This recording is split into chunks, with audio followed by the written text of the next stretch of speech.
What's cooking, folks? Vermillion Phoenix here, and today we're jumping into some Orcs Must Die Unchained.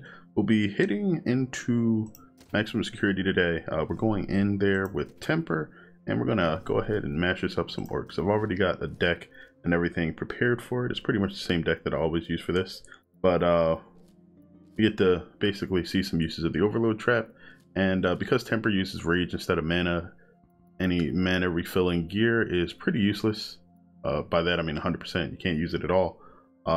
Selecting it basically just wastes a slot, so I'd recommend bringing something offensive like the Firewall Bracers or the Ring of Storms, because he has some peculiar weaknesses just dealing with kobolds. He can't really deal with them well, and the only thing that I think actually manages to help to stop a swarm of them is his Hammer Slam, which requires you already have some rage built up. So just to be sure, because both of those pieces of gear require less rage, they're a good choice. Either way, we're going to go ahead and hop in. Okay, so we talked a bit about how temper works in the first video that I did on him for the baths. We're going to try to expand on that a bit by showing a bit more of how his rage levels can interact with the maps, and just how good he can be if played well. Now, I'm not guaranteeing that I'm going to play well. I might play absolutely horribly, but hopefully if I make any mistakes, you guys can learn from them.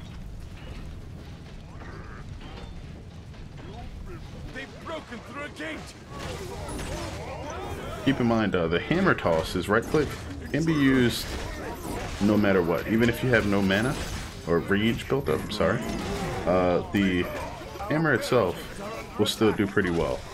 Now, there's levels to the hammer toss, and it does more damage the more rage you have stored. You can see there at about 186 mana, the rage, I'm sorry, I have no idea why I keep doing that. At 186 rage, it costs 56. At 184, it costs 55. So it seems to be taking a percentage of the mana that you have, or rage. Oh my gosh, I did it again. It takes a percentage of the rage that you've built up so far, like right there, took up about 40, and it uses that to increase the damage. Now, I'm not sure what the maximum amount of damage it can do is. You'd probably have to somehow manage to get yourself up to just under. An unstable rift is opening. It must be destroyed. Just under. Ooh, that does nothing. It really only works very well as a way to sort of knock your enemies down or disrupt them The unstable rift. before you manage to put some rage behind it. No, you gotta be angry when you're chucking a hammer at somebody for it to deal damage. However, when you get it up there, it can do some pretty good stuff. Like that. That was about 400 compared to the 79 it did a moment ago. A pretty big increase.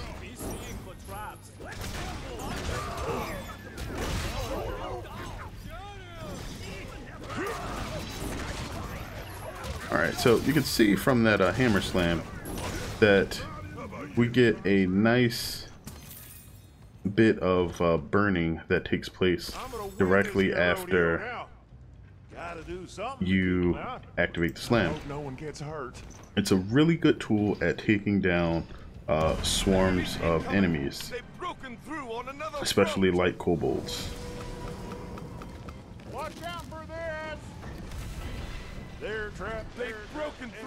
That was not done right. Alright, I'll have to fix that.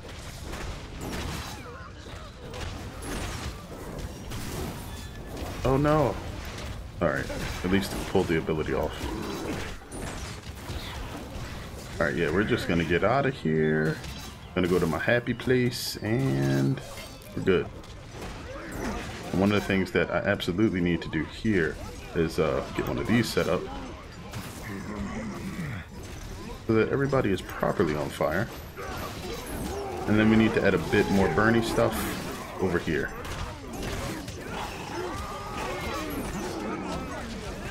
So,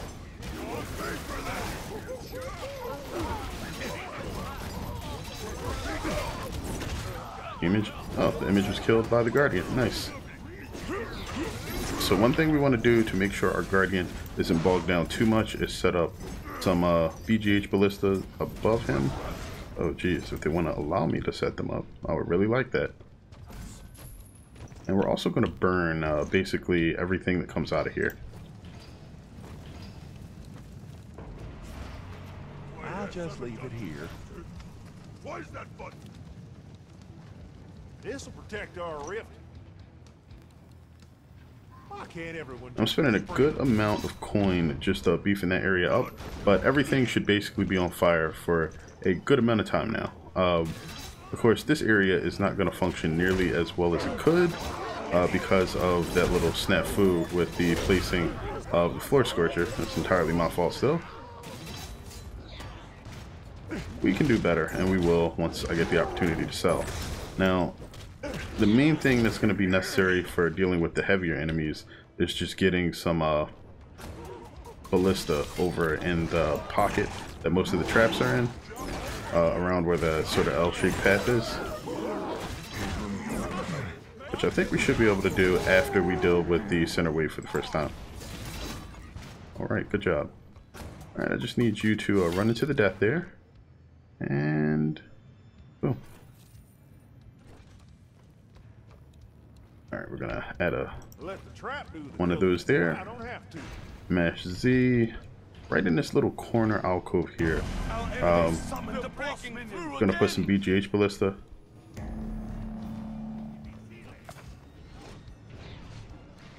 They've broken through a gate. This spot looks mighty fine. Alright, and then we put some more Bernie stuff and some slows up. Rum Rudder actually goes down really easy there just because the BGH ballistas will take off the majority of his health. Even if you don't confront him yourself, they will probably be able to kill him. If you don't have them at tier 5 or above, you can place 3 instead of 2. It'll cost you a bit more coin, but I'm not really hurting for coin right now, as you can see. Fire traps give you excellent coverage, although they just don't allow you to burst enemies down. So it's more consistent at dealing damage to a large group of enemies, but not so good at being able to kill heavier ones really quickly or easily. Alright, let's go ahead and pick Rage Machine. That stops the rage decay, and it means that we get to explode a lot more now.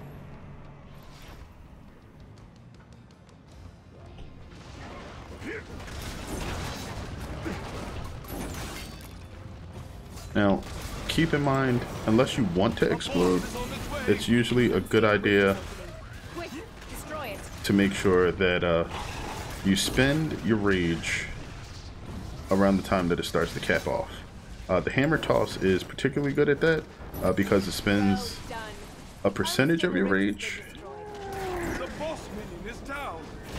rather than a flat amount.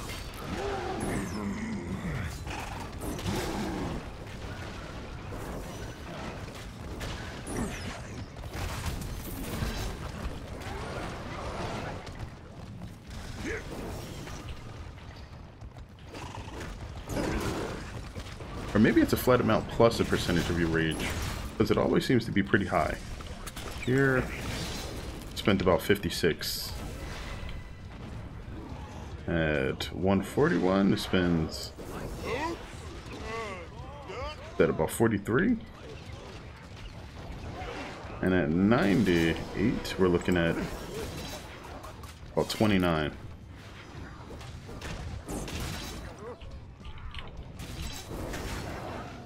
30 at 99. So yeah, it definitely seems to be a function of whatever amount of rage you currently have. Try to get it a little bit lower, and then hammer this guy at 47. It only costs 14.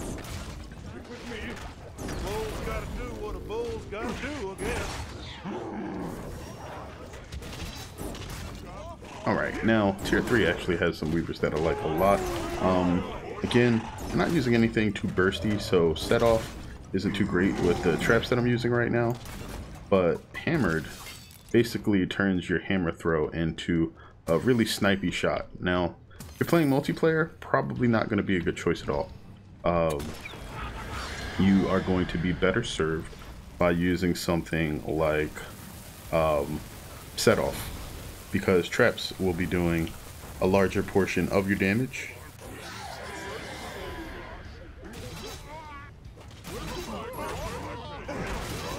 Let's go ahead and just move over here. It should be noted, and I think this was shown in the Bats video, that the explosion does physical damage, not fire damage. So if enemies are fire resistant, feel free to explode on them. If they're armor resistant, however, they will not take quite that much damage from doing that.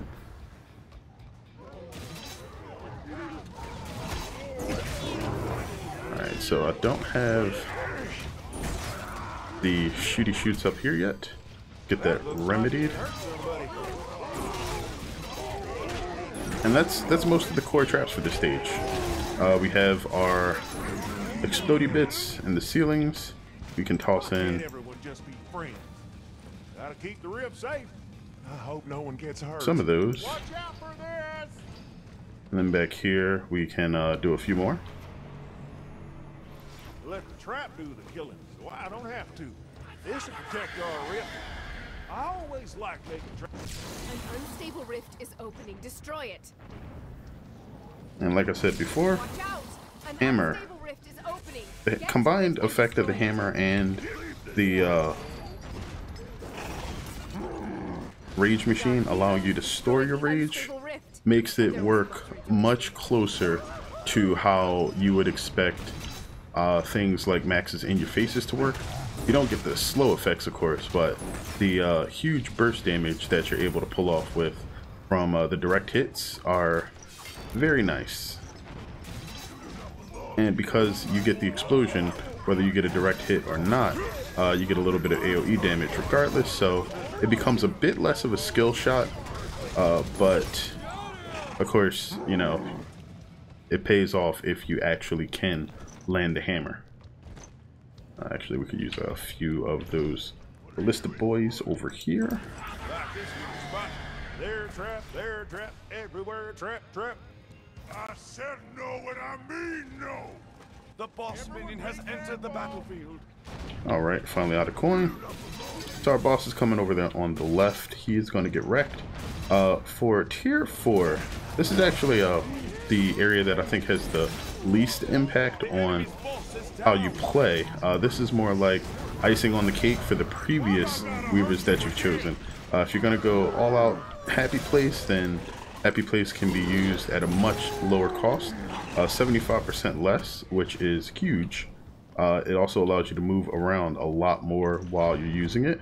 You can increase Bull Rush's damage by 2 times, which shouldn't be underestimated. If you can get a map or a path set up where you can funnel your enemies into some really tight spaces, you can do tons of damage with Bull Rush, because the area covers probably even a bit more than you can get out of his Hammer Slam, although I doubt it will ever be able to truly outdamage the full potential of the Rage of the Forge explosion.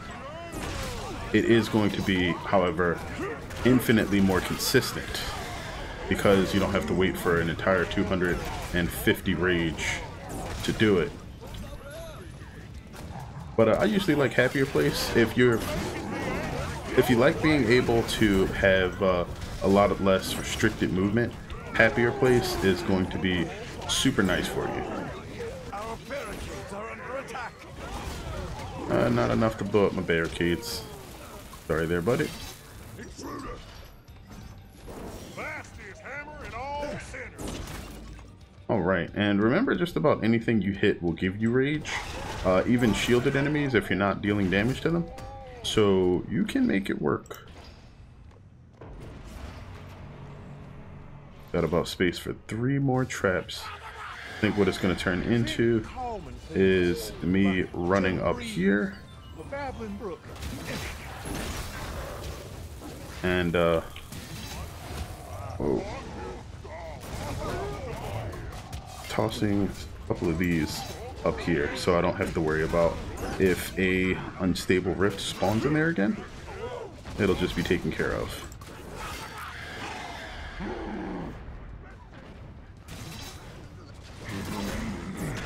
So back to the rage levels, which I don't think I've mentioned effectively here.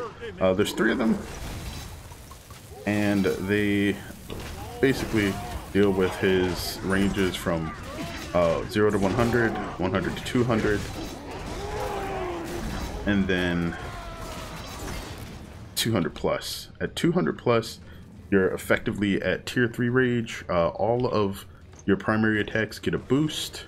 You'll notice because all of the numbers are yellow, even if you have nothing that makes the numbers yellow. Normally you only get the yellow numbers on the last hit of Temper's combo, but even that attack gets damage increase.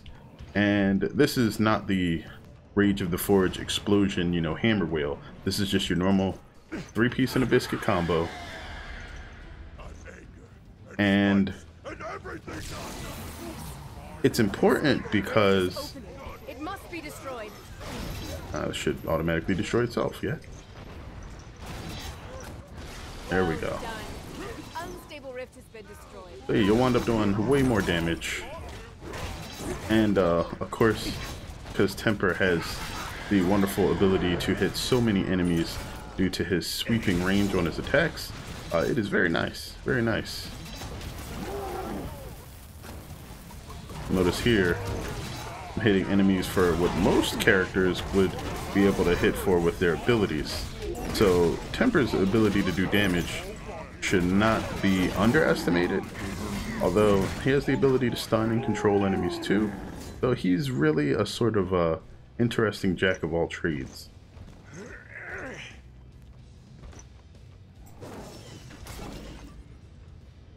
And that hammer toss is so worth it.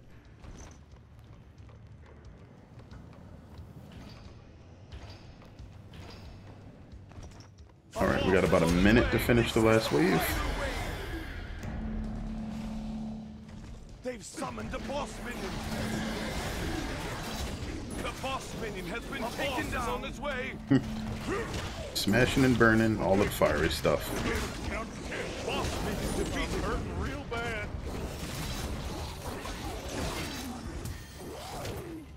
Alright, now Boss defeated.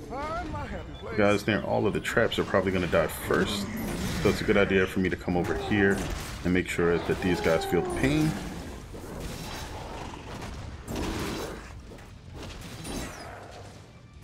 Alright, you should get about, whoa. Mac, good stuff. Last enemy, come on. Just... We won? I was just getting started.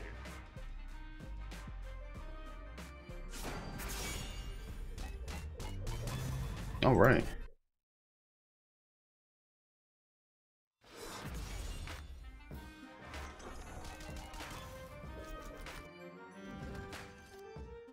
So that is, for the most part, Temper in a nutshell. On maps where you need to move around a lot, but there's a lot of restrictions, you're probably going to get a lot more use out of his hammer. And for maps that are more sprawling, but that give you less lines of sight, you're going to want to make use of Happy Place to make sure that you can get around well. And just sort of understanding how to spend your rage and when to use those two will definitely make Temper make a lot more sense. Just because in some cases you deal more damage just by making sure that you can hit a lot of enemies grouped up together with your primary attacks. And sometimes you really just need to hit those really important targets with a good hammer in the face from, you know, halfway across the world.